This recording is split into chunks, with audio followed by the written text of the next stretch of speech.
Selamat malam. Badan Narkotika Nasional Provinsi Sumatera Utara menangkap 7 pimpinan dan anggota sindikat pengedar narkoba Malaysia Jakarta Medan. Sindikat narkoba ini melibatkan 2 narapidana lapas Tanjung Kusta dan 2 napi lapas Tebing Tinggi. Petugas juga menyita 2 kg sabu, mobil mewah dan uang dalam tabungan yang diduga hasil pencucian uang.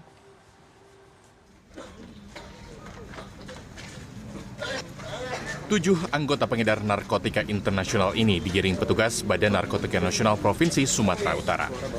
Anggota penyelundup pimpinan Ali, warga Bekasi, Jawa Barat ini ditangkap di sejumlah tempat terpisah sejak Rabu lalu. Untuk memasarkan narkoba, Ali dibantu 2 narapidana lapas Tanjung Gusta, JK, dan IJ, serta 2 narapidana lapas Tebing Tinggi. Mereka bertugas sebagai maklar penjual narkoba di dalam dan luar lapas. Jadi rupanya mereka ini punya jaringan yang luas, punya kenalan yang luas dan kelihatannya dipercaya, ya. Oleh karenanya instruksi dari Ali ini, ya, dari A ini, ya, kepada marketingnya di lapas. Lapas inilah mencari orang-orang pembeli, kemudian diinformasikan kepada kurirnya di gudang, diantar oleh gudang kepada orang-orang yang juga nanti dikirim oleh pembeli kurir yang lain, ya. Jadi begitu terus, ya. Jadi 2 yang sekarang di belakang ini yang dari Tanjung Gusta ini marketing. Dia mencari pembeli.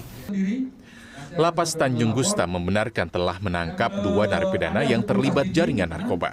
Petugas lapas juga menyita telepon genggam yang digunakan untuk ikut menjual narkoba.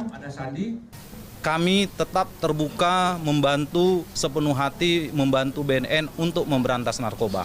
Makanya kerjasama ini sehingga dapat 2 orang narapidana, lengkap semua, ikut handphone, kartunya kita serahkan. Petugas BNNP Sumatera Utara juga menangkap 2 tersangka lagi, yakni RZ, pemilik gudang, dan MM, seorang kurir. Dari tangan keduanya, petugas menyita 2 kg sabu-sabu dan 7 botol bahan cair pembuat sabu-sabu.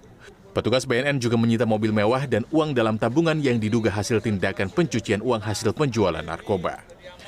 Seorang tersangka mengaku telah mengedarkan 3 kg sabu-sabu. Dari setiap kilogram dia mendapat upah 10 juta rupiah. Berapa kali katanya? Berapa kali? Berapa kali transaksi, Bang? Kira-kira Lebih kurang ada 5 kali. 5 kali. Dari transaksi berapa? Kilo? Sekilo. Kilo. Abang mengaturnya, Bang, kan ada peran Abang menyuruh orang lain lagi juga ya? Siapa, Bang? Ya, yang punyanya kan di Malaysia. Yang punya di Malaysia bukan punya saya. Saya cuma di sini disuruh aja ngantar ke sini, kasih ke nomor telepon ke sana gitu aja. Berapa fee Abang Adlan? Jafar sendiri saat ini masih buron. Para tersangka diancam hukuman mati atau kurungan seumur hidup karena melanggar undang-undang narkotika. Agus Supratman, Deli Serdang. Demikian CNN Indonesia Update kali ini. Program CNN Indonesia Prime News akan kembali usai jeda. Saya Prasidya Puspa, terima kasih. Sampai jumpa.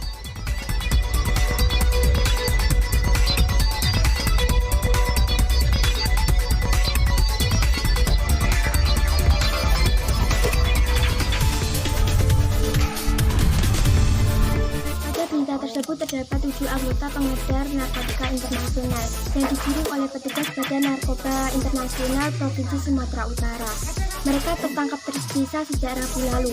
Ali yang dibantu oleh narapidana lain untuk jual narkoba yang di dalam dan di luar lepas Tebing Tinggi. Lepas Tanjung Kusta membenarkan telah menangkap 2 narapidana yang terlibat. Mereka telah menyita 8 telepon genggam yang digunakan sebagai alat transaksi hasil narkoba. Petugas BNN juga menangkap 2 tersangka lain, yakni SZ pemilik gudang dan M seorang kurir. Petugas menyita 2 sabu-sabu, 7 botol cair pembuat sabu-sabu, menyita mobil mewah dan tabungan uang hasil transaksi narkoba. Seorang tersangka mengaku telah mengedarkan 3 kg sabu-sabu dan ia mendapatkan upah 10 juta. Mereka telah melakukan lebih dari 5 kali mengedarkan narkotika.